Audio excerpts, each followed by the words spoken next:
आपका हमारे अपने चैनल सहयोग दीपक व्लॉग्स पर स्वागत है। आज हमारी ये खुद को पहचानो की पहली कड़ी है, जिसमें हमारे ब्लॉगर मिस्टर दीपक सिन्हा से कुछ उनके बारे में सवाल पूछेंगे, जो आपकी जिंदगी को भी छूते होंगे। तो आइए, उनका पहला सवाल। तो दीपक जी बताइए, पहले आप क्या थे? पहले तो इस इंटरव्यू के लिए आप सबों को बहुत बहुत धन्यवाद कि आपने मुझे याद किया और मुझे अपने बारे में बोलने का मौका दिया। तो दोस्तों मैं आपको बता दूं, पहले मैं एक आम एंटरप्रेन्योर था, जैसा कि लोग ट्रेडिशनल बिजनेस में काम किया करते हैं। मेरा भी फोटोग्राफी का व्यवसाय था और उस फोटोग्राफी के व्यवसाय में मैं काफ़ी अच्छा अचीवमेंट मैंने लिया था। उन दिनों निगेटिव वाली फोटोग्राफी हुआ करती थी, डिजिटल फोटोग्राफी का ज़माना नहीं था। तो जो कुछ करना होता था उसी समय करना होता, तो क्रिएटिविटी उस समय भी होती थी, लेकिन ऑन द स्पॉट, यानी बाद में कुछ नहीं है। बाद में क्या होता था, डिजिटल लैब में जाकर फोटोग्राफ धुल जाते थे और इस तरीके से हम काफ़ी अच्छा अचीवमेंट कर लिए। क्यों? क्योंकि मैं साइंस का स्टूडेंट था। और मैंने फोटोग्राफी क्यों चुना? क्योंकि फोटोग्राफी एक ऐसा माध्यम है जिससे मैं लोगों के मध्य में सबसे फ्रंट लाइन लीड करता था। और चूंकि स्वभाव से मैं कलाकार था, इसीलिए मैंने इस तकनीकी को अपनाया और इसमें मैं काफ़ी शख्सियत मुझे मिली और मैं काफ़ी अच्छा मार्केटिंग करता था। उन दिनों मैं मध्य प्रदेश में रहता था और मध्य प्रदेश में चूंकि छुटपुट मार्केटिंग अभी उभर रहा था, तो काफ़ी अच्छा मेरे साथ हुआ। तो मैं स्वभाव से एक कलाकार भी था और इसलिए मैं इस विधा को अपनाया। और उन दिनों इनमें क्या होता था कि कम पैसे लगते थे। दोस्तों मैं आपको यहाँ पे ये बताना चाहूँगा कि जब भी कोई काम करें जिसमें लो इन्वेस्टमेंट हो, उसे अपनाना चाहिए। और जिनके पास पैसे नहीं हैं, उनके लिए तो लो लो इन्वेस्टमेंट वाले बिजनेस समझ लो भगवान की तरफ से एक ऐसा आदेश और ऐसा आशीर्वाद है जिस पे वो जाते हैं। उसके बाद मैंने अपने आप को अपग्रेड किया, क्योंकि फिर मेरा परिवार बढ़ रहा था और मेरी जिम्मेदारियां भी बढ़ रही थी। तो दोस्तों उसके लिए जब मैं वहाँ से मूव किया तो बिहार आया, और बिहार में एक बंद पड़ी फैक्ट्री थी जिसका नाम अशोक पेपर मिल। बिहार के काफ़ी लंबे चौड़े हिस्से को ये कवर करता है और काफ़ी नामी फैक्ट्री है। तो ये फैक्ट्री का मुझे मौका मिला एडमिनिस्ट्रेटिव मैनेजर बनने का। मैंने इस रोल को भी बखूबी अपनाया, जिम्मेदारी ली और बढ़ चढ़ के काम किया। काफ़ी अच्छा रहा मेरा ये अंतराल, लेकिन किसी कारण से ये फैक्ट्री और आगे सरवाइव नहीं कर पाई। तो मुझे बहुत सारे ऐसे बिजनेस करने पड़े। उनमें से सबसे आसान था नेटवर्किंग। क्यों? यहाँ भी मैं आपको बता दूं कि नेटवर्किंग ऐसा एक विषय है जहाँ पे छोटे इन्वेस्टमेंट करके आप अपने आप को स्टेबलाइज कर सकते हैं, अचीवमेंट ले सकते हैं।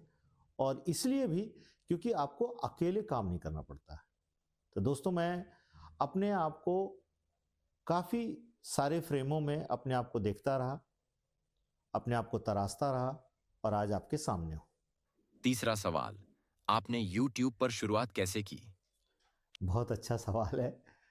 यूट्यूब में आने का बहुत आसान और सब सब जवाब ये है कि यूट्यूब ऐसा एक प्लेटफॉर्म है जहाँ पे हर किसी के लिए वो एक इतना आसान मंच प्रोवाइड करता है, जिसमें आप अपनी कला को, अपने आप को तराश सकते हैं, निखार सकते हैं।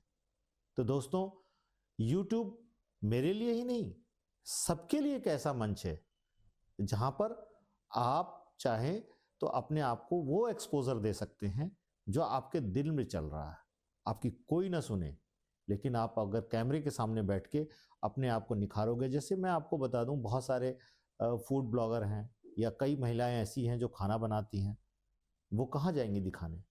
लेकिन अगर उन्होंने यूट्यूब को अपनाया है तो आज देखिए उनके आर्थिक स्थिति कितनी मजबूत है और वो एक स्टार बन चुकी हैं। उसी प्रकार से एक कलाकार हो, उसने भी अपने कला को एक मंच मिला है। इस प्रकार से बहुत सारे ऐसी विधा हैं जिसमें यूट्यूब आया, तो मुझे भी आना पड़ा।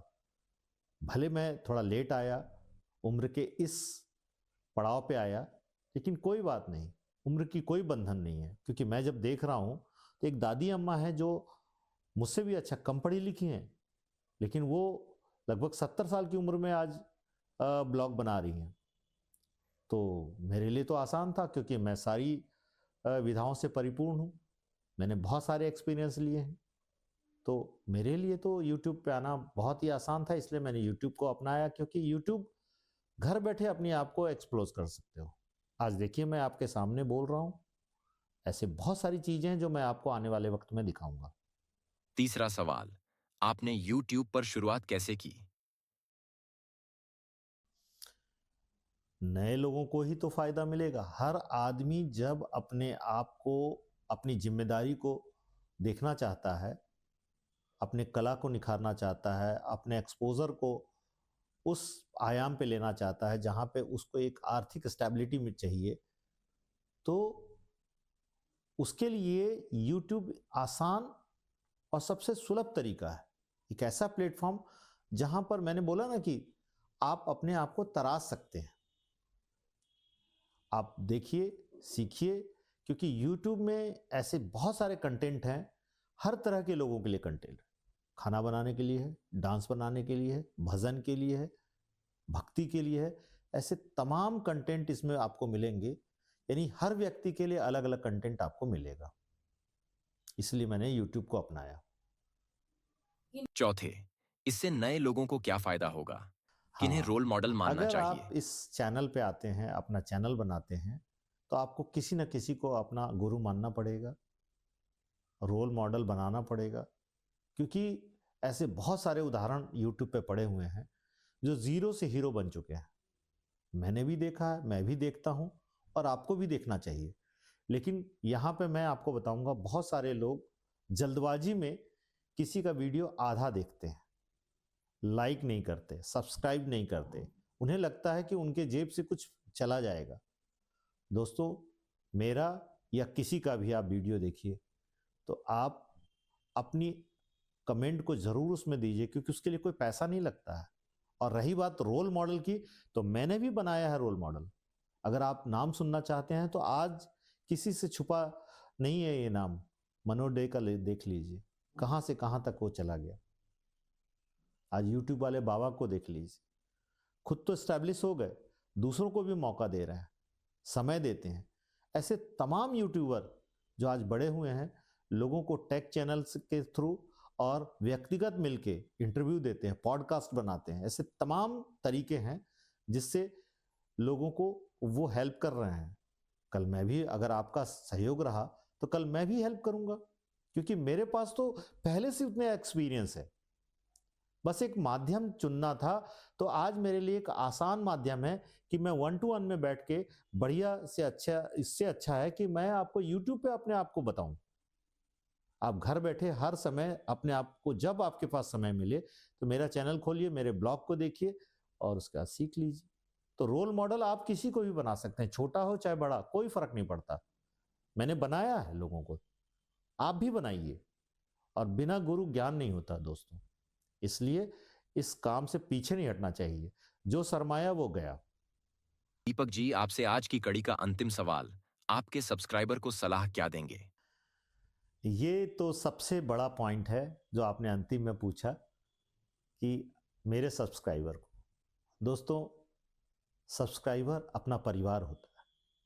जिसने भी मुझे सब्सक्राइब किया है वो मेरा हितैषी है, मेरा चाहने वाला है, और उसके बदौलत ही मैं या कोई भी बंदा आज, चाहे उसके अंदर कितनी भी विधा हो, कितना भी एक्सपीरियंस होल्डर हो, कितनी भी कला हो, अगर उसको लाइक और सब्सक्राइब नहीं मिलेगा तो वो अधूरा है। इसलिए दोस्तों, सब्सक्राइबर को मैं एक ही सलाह दूंगा कि आप अगर आज किसी को भर भर के सब्सक्राइब और लाइक कर रहे हैं, तो कल आपकी बारी है, आपने भी इसी जगह पे आना है। ये सिस्टम चलता रहेगा और ऐसा अनंत काल तक जाएगा कि हम सब एक दूसरे को हेल्प करेंगे, और इस बहाने आपके कला का निखार होगा। तो सब्सक्राइबर बनना एक इबादत है, और अगर आप किसी को लाइक और सब्सक्राइब करते हैं, तो मैंने पहले भी बताया कि इससे कुछ होता नहीं है, लेकिन उसको एक सपोर्ट मिलता है, उसका एक मनोबल बढ़ता है। उसी प्रकार से सब्सक्राइबर कहते हैं ना कि आईना है। आप हमारे हमारे काम का वो आईना हो, हमारा वो संबल हो जो आपको देखकर, मैं इस कैमरे में आपको देख रहा हूं, आप मुझे देख रहे हैं, हम एक दूसरे को एक संबल प्रदान करते हैं। तो दोस्तों, सब्सक्राइबर के लिए सलाह तो बस इतना ही है कि आप लगे रहिए, आप देखते रहिए और आप भी आइए इस फील्ड में, क्योंकि यूट्यूब सबको बराबर का मंच साझा करता है। हाँ, ईमानदारी से आइए, ऐसा कोई काम मत कीजिए, जल्दबाजी में कुछ मत कीजिए, सब कुछ आपको मिलेगा। मुझे भी पता है, क्योंकि मेरा भी चैनल थोड़े दिन के लिए बंद हो गया था। मैंने इंतजार किया और नए सिरे से सीख के आप लोगों को ही, इन लोगों को ही, जो यूट्यूबर आज करोड़पति बन गए हैं, मैं उनको ही देखता हूँ और सारे तरह के चैनल देखता हूँ। ऐसा नहीं है कि किसी टाइप का चैनल मुझे देखना है। आपकी ज़िंदगी में हर व्यक्ति कहीं न कहीं, किसी न किसी रोल में आपको हेल्प करने वाला है। इसलिए किसी खास विषय पे देखने की ज़रूरत नहीं है। हर तरह के कंटेंट यूट्यूब आपको प्रोवाइड करता है और मैं तो आपको बोलूँगा कि यूट्यूब को सभी को मिलके धन्यवाद देना चाहिए कि उसने अच्छे लोगों के लिए बहुत सारे चीज़ दिए हैं। कई लोग ऐसा बोलते हैं कि यूट्यूब एक अच्छा नहीं है, नहीं, जिसे कुछ चाहिए, पढ़ने वालों के लिए पढ़ाई के ऐसे-ऐसे कंटेंट हैं पड़े हुए कि घर बैठे उसे सारी किताब्स मिल जाते हैं, उसके सारे कोचिंग्स पूरे हो सकते हैं। ऐसे बहुत सारे उदाहरण हैं जहाँ पे बहुत सारे बच्चे आज यूट्यूब के से पढ़कर आज पास हो रहे हैं, अपनी दिनचर्या, अपने आप को स्टैब्लिश कर रहे हैं। तो दोस्तों, सब्सक्राइबर एक छोटा व्यक्ति नहीं होता, बहुत बड़ा व्यक्ति होता है। बस मेरी जगह आके देखिएगा, जिस दिन आ जाइएगा तो अपनी ताकत को पहचान जाइएगा। तो ये हमारी पहली कड़ी थी और मैं चाहूँगा कि इस तरह की कड़ी आगे भी लाऊं, लेकिन आपसे अनुरोध है कि मेरे बातों से अगर आप सहमत हैं, आपको अच्छा लगा हो, तो आप ज़रूर सब्सक्राइब कीजिएगा, शेयर कीजिएगा और लाइक कीजिएगा, क्योंकि यही वो ताकत है जो मुझे और अच्छा करने के लिए मजबूर करेगा।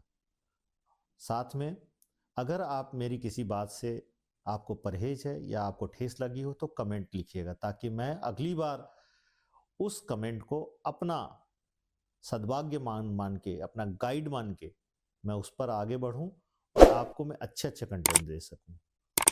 तो इसी वादे के साथ अगली बार अगली कड़ी में फिर से मिलेंगे। ये मेरी पहली कड़ी थी इस तरह की और ये मेरा पहला इंटरव्यू था, मैं अपने आप को बोल सका।